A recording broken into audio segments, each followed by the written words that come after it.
Hi guys, my name is Matti Sulanto. Welcome to another video from Melbourne, Australia. Today I have 4 lenses in my camera bag, and about 6, 7, 8 months ago I would have said that these lenses are all wrong for the camera that I'm using today. But let me first show you the lenses so you better understand what I'm talking about. And by the way, I don't remember when was the last time I had 4 lenses in my camera bag. I usually only take 1 prime lens with me, not 4.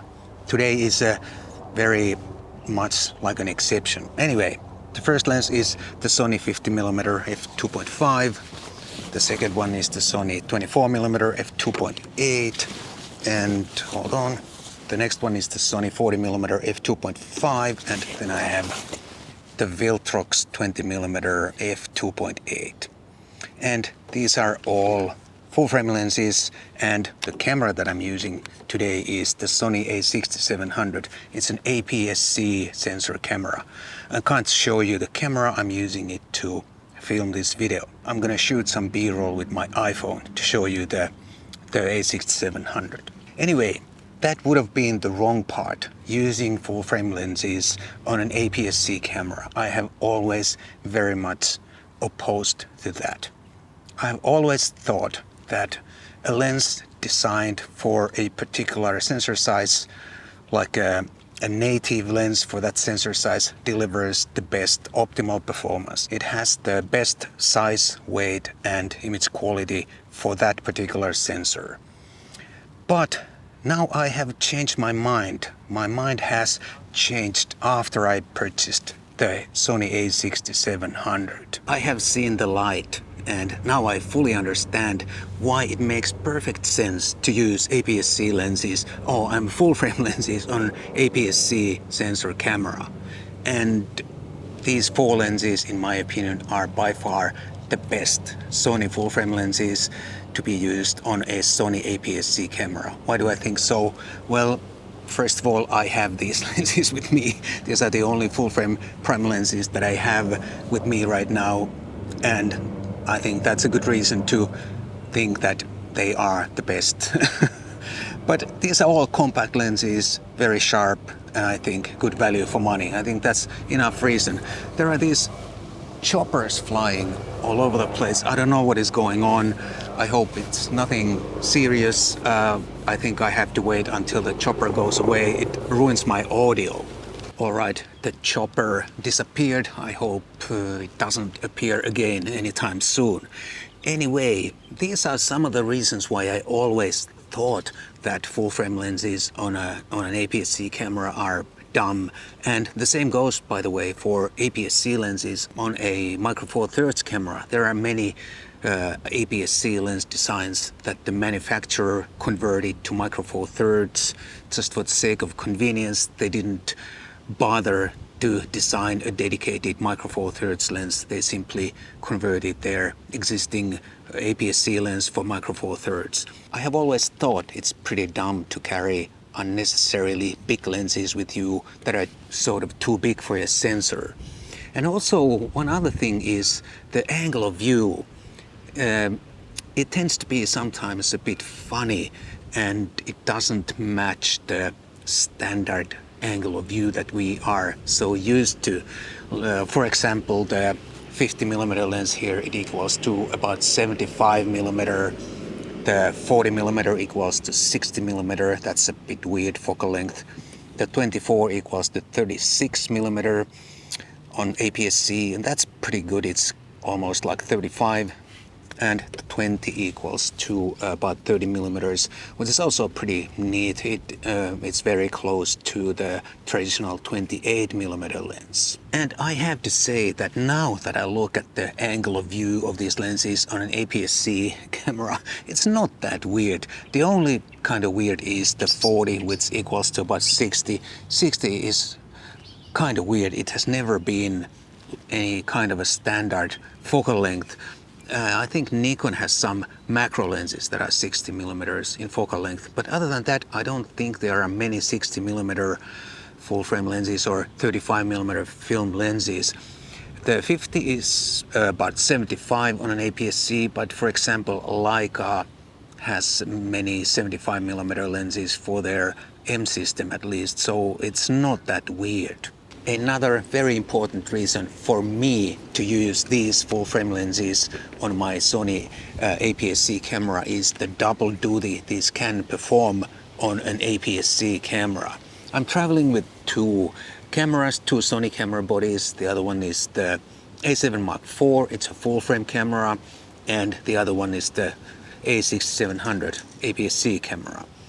So with these lenses I can cover both camera bodies, no need to carry separate set of lenses for the APS-C camera, and that's pretty important when you are traveling. I have so much gear with me already without any extra APS-C lenses because I have some video related gear also with me that I wouldn't need if I was only taking photographs. Now that I look at these lenses, the size and the form factor, the weight, everything, I'm pretty sure that the lens designer or the manufacturer were already thinking about the double duty these lenses can perform on an APS-C camera body. These are all so compact and almost micro four thirds size, to be honest. The maximum aperture is nothing too exciting, but other than that, these are really fantastic compact lenses on an APS-C camera too. And of course the Viltrox is also available for the Nikon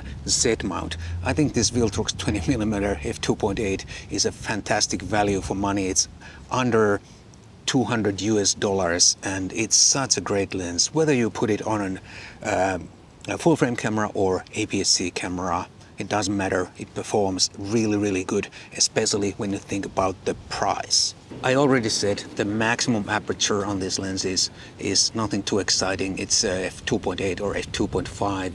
But for my type of photography, that's perfectly okay. I'm shooting mostly street, and I'm in f2.8, f5.6 range anyway most of the time.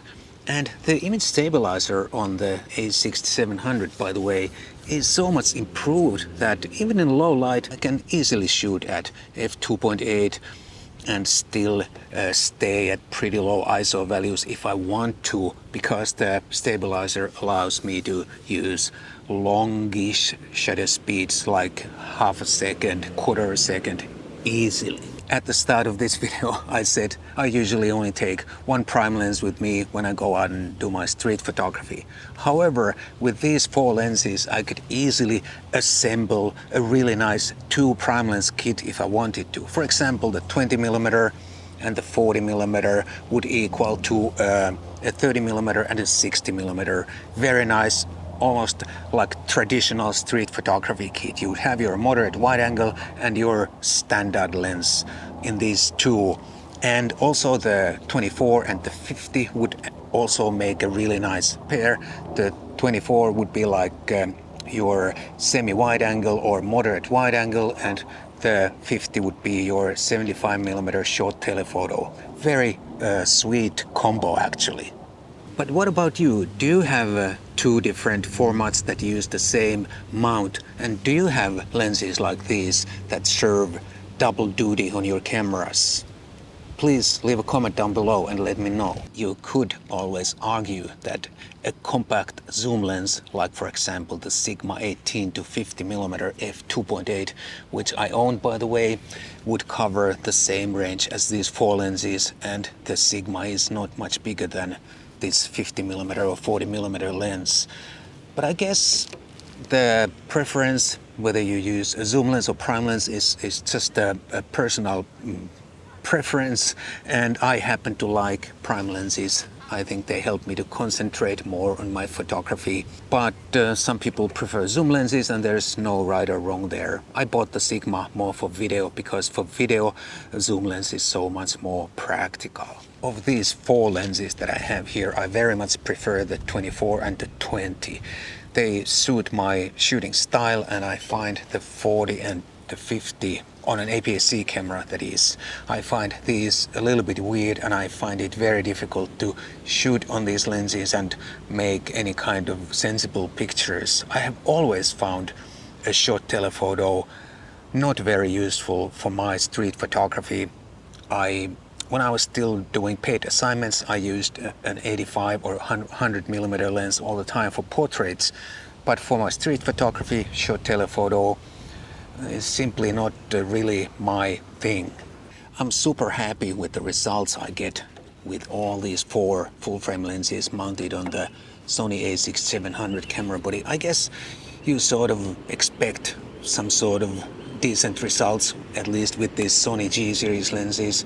These are native Sony lenses and they are optimized for the Sony camera bodies. The autofocus and everything works seamlessly. But also this Viltrox delivers, like I already mentioned, this is a fantastic value for money, and this delivers really good results also on an APS-C camera body. I'm talking about all Sony lenses here because I happen to shoot on a Sony camera, but I took a quick look at Nikon and Canon mirrorless lineups, and it looks like they also have some lenses that would be perfect double duty performers. Nikon have their 40mm f2, 26mm f2.8 and a 28mm f2.8. They are all compact, inexpensive, relatively inexpensive, and at least on paper they look like they would be perfect lenses for both full frame and APS-C Nikon cameras. And Canon have their 16 f2.8, 28 f2.8 and a 50 f1.8. All those are also quite inexpensive, compact, and at least on paper to me they look like perfect double duty lenses for Canon full frame and APS-C cameras. If you use any of these lenses on your Canon or Nikon camera, please let me know in the comments down below. There you have it, my thoughts on full frame lenses on APS-C camera. I have radically changed my mind. Scary. Thanks for watching. I'll see you soon in the next video.